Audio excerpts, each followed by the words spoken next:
Good morning. I'm Jennifer Simmons with AIM, and joining me today is Jenna Bentley, our Government Affairs Director. Welcome to the 12th week of the 2023 session of the Indiana General Assembly. And if everything stays on track, there are exactly 4 more weeks of the legislative session. Does it feel like 4 more weeks of session, Jenna? I would say it's just at that point where 4 weeks seems like a marathon and not a sprint, but 28 days, we can do anything for 28 days. So who's counting? I am. So far it's just that point of session where all of the big things are starting to kind of be talked about. There's a lot left on the table. So while it feels like 4 weeks, there's some big stuff still to be tackled. Yeah, I got a chuckle the other day on a group text, and we don't have to out anyone. They can remain confidential, but someone referenced a legislator voting for a bill in committee, and they said, I'm only voting for this to keep the conversation going. And I laughed because that's such a first half of the session habit. You hear it all the time, legislators, I'm just going to vote yes now to keep the conversation going. But when you've got 4 more weeks of session, you've kind of that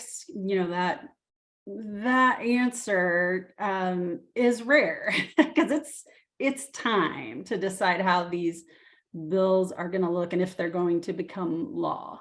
Yeah, and I think it's at this point of session where you have the more complicated or controversial issues. And so I mean, I'm kind of used to hearing that answer throughout the committee process. They want to vote yes so they can have a full conversation with their caucus on it, which I can understand. But it's, where committees are wrapping up and there's going to be a lot of bills that go to the full caucus for consideration. So instead of us lobbying a handful of legislators who serve on a committee, we're going to have conversations with, 50 on the Senate side, or the majority of 100 on the House side. So it really is sometimes tough to hear on issues, but it's just that time of session where it's hard votes and hard conversations, I think.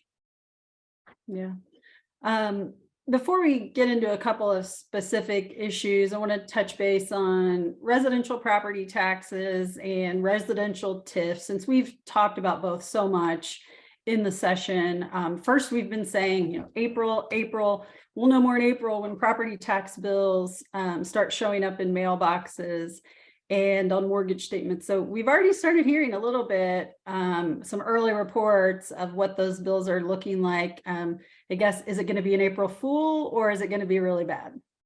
Well, if anything, what I've been hearing anecdotally is it just demonstrates how unit by unit, municipality by municipality, there's just a variation in property taxes increasing. So I'd say in some areas we've heard, a 20% increase on individuals' property tax bills, but we don't have the full scope of it.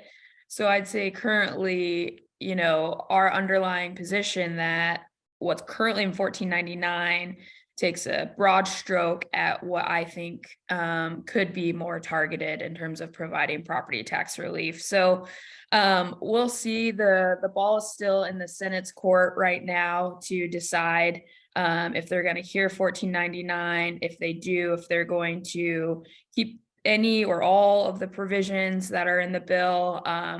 We're still getting the sense that they're hesitant to pass 1499 in its current form, because as you'll recall, that includes things like lowering the 1% cap for a couple of years, capping the growth quotient, which would be a really long-term impact because it's based on a rolling average. And so we're hopeful that at the very least, those 2 items will be fully vetted and not included in any type of relief. But you said it, some media is starting to report on bills coming out. So we'll continue to touch base with Senate leadership and Chairman Thompson, who already was talking about his tax bills in his county, which have increased. So I know that conversations will certainly heat up over the next couple of weeks. Yeah. Anything new on residential TIF? Yeah, actually, excuse me, some big news. So residential TIF was alive in Senate Bill 300, but that bill was not scheduled or has not been scheduled to be heard in Ways and Means during the second half of session. But yesterday in Senate Appropriations, House Bill 1005 is the bill that creates a state revolving loan fund program for housing infrastructure. It's the bill that came out of the Housing Task Force. In committee yesterday, there was an amendment offered to include some of the residential TIF language from Senate Bill 300. So for us, that was really great news. It would remove that 1% cap, which limits so many communities from being able to use residential TIF as a tool. And it also would remove the requirement that school boards approve the use of residential TIF. Obviously, our municipalities want to collaborate and be partners with school boards, but we've just heard so many anecdotes of these housing projects being held up by school boards. So we're grateful that the conversation continues on the Senate side. Again, like I said, that it was included in appropriations yesterday, passed out of appropriation. So then we'll now go to the full Senate for consideration. So good news for those communities who I've heard from a lot who are waiting to see, will we have access to this incentive at the end of the session? Great, that is good news. All right, here's a good segue for you, Jenna. I don't think you know this. What do you know what business my grandpa was in? He owned his own business, doing what? I have no idea. I thought I know so much about you, Simmons. I know. All right. Molding concrete septic tanks and installing them. I was So- gonna guess septic tanks based on context clues, but good to So- know. Yeah, so tell me, would he be happy or sad about the discussion happening in the legislature? And would he and AIM be on the same side of the septic tank discussion in House Bill 1402? Well, I think we might need to have some conversations about septic tanks. House Bill 1402 essentially is a continued conversation from last session that would limit a municipality's ability to regulate new technology when it comes to septic tanks. So I have a feeling your grandfather would be happy about that, but for cities and towns who are having long-term plans about extending their utilities, essentially what 1402 does is it just makes it harder to phase out septic tanks over time. Last session, local ordinances were put under the purview of the Department of Health for approval as they relate to septic tanks. This bill is a continuation of that conversation. Instead of it just being the Department of Health, there's a technical review panel that would then say yes or no to ordinances that might preempt or prevent additional septic tanks.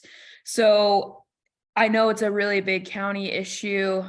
It doesn't impact a community's ability to require connection within the 200 feet. So those standards are still in place.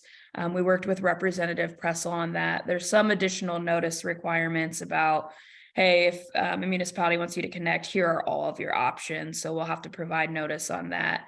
But more and more, just between this bill and a handful of others that are moving this session, really on-site septic is becoming almost a norm at the General Assembly, whereas we sat through a wastewater task force a couple of years ago where a lot of the conversation was, how do we move away from that? So we'll continue to be engaged on those conversations. I think it's just going to require more education from our members and from us to legislators on the long-term benefits of moving to sewer over septic.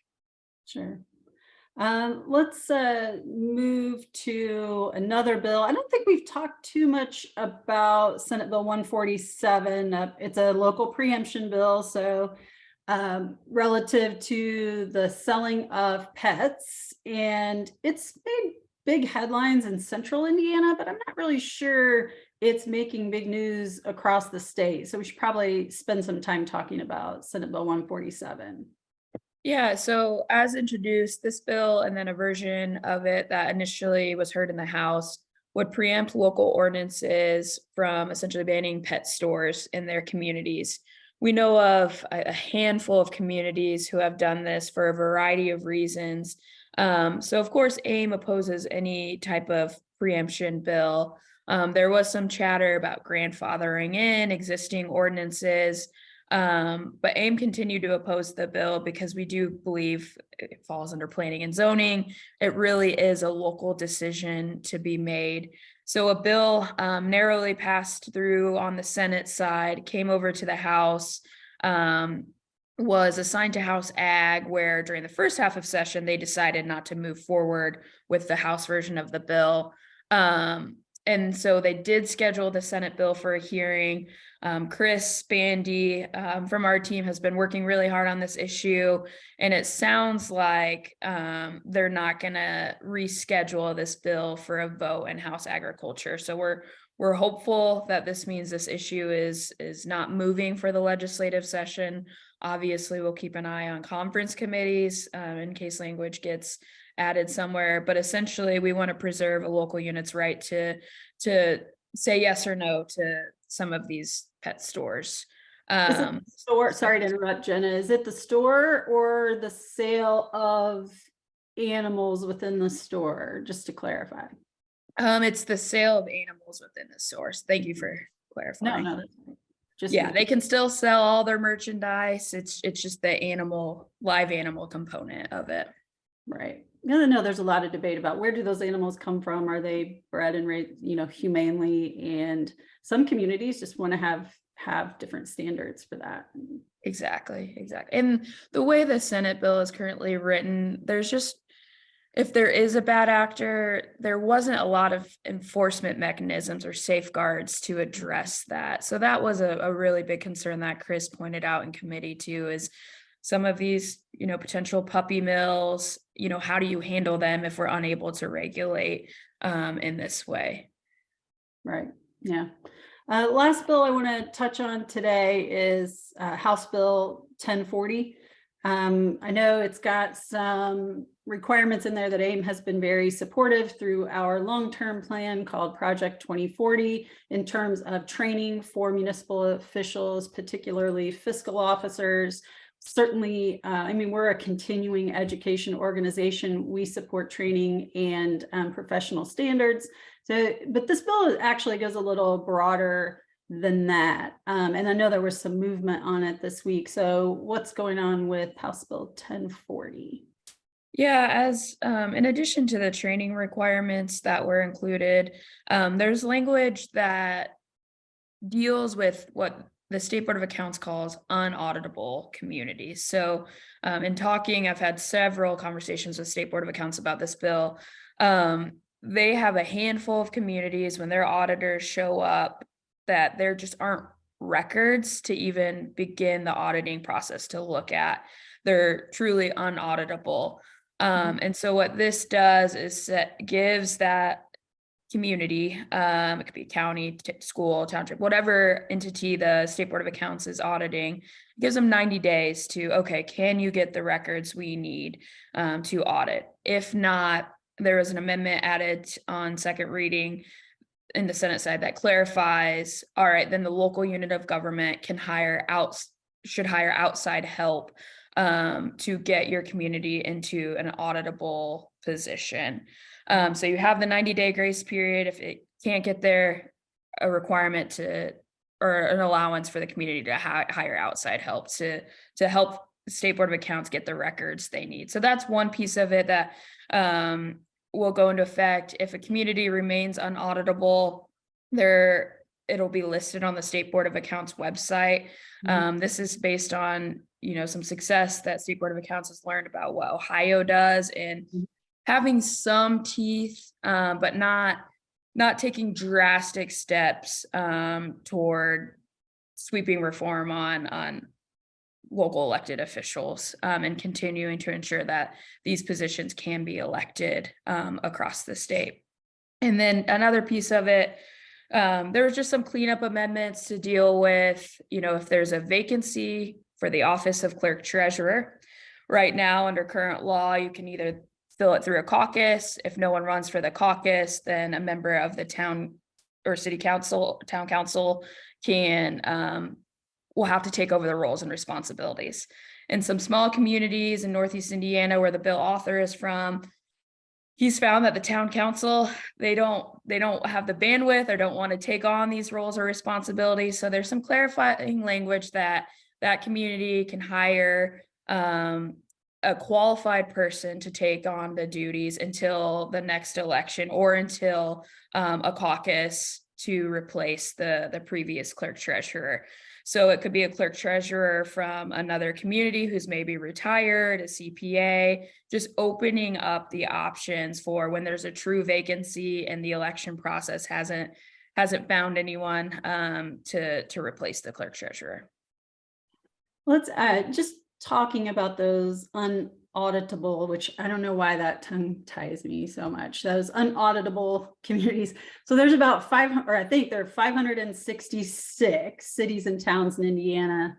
And I think you told me earlier there are about 9 that we know of that have been declared, at least in the past, unauditable. Does that sound, I mean, that's, I guess looking at it, I was just wanting to clarify that this is not like, while a bill is necessary to make sure there is a solid plan for addressing those situations, it's not a chronic issue among municipal governments. Is that fair? Yeah, and I would say even I think it's around less than half a dozen, so it might be 9, it might be 10, but it's not even just municipalities too. Right. That number includes all of the other units. So it is not a huge sweeping problem across the state, but to get ahead of it and to Sure. have a little bit of teeth is what State Board of Accounts, their intent was with this bill.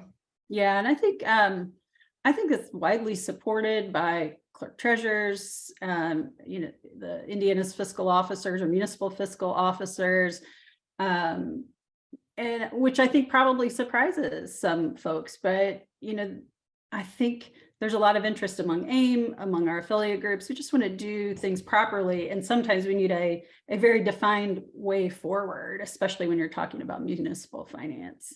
Exactly. I mean, you were just at ILMCT a few weeks ago. There are hundreds of clerk treasurers and clerks and controllers who take their roles very, very seriously. And so the last thing they would want is for a handful to then result in maybe further legislation that they might not support. So training is, I think, a huge piece of that. So I think it'll be good to partner with State Board of Accounts on what that looks like with the newly elected officials training and some of the additional requirements that were included in 1040. Yeah, great point. All right, I think we'll leave it there. Thanks for joining us today. We'll be back next week for another recap. It's going to be another very busy week at the State House. Be sure to read your legislative summary today. Check out the bill tracking list that is attached. And of course, always email or call the AIM offices if you have any questions about legislation, or if you plan to be in the State House in these last few weeks of the legislative session. Definitely let Jenna and the team know so they can help, and also add on possibly some talking points or discussion points with your meetings with lawmakers. So thanks, Jenna, and we will see you next week.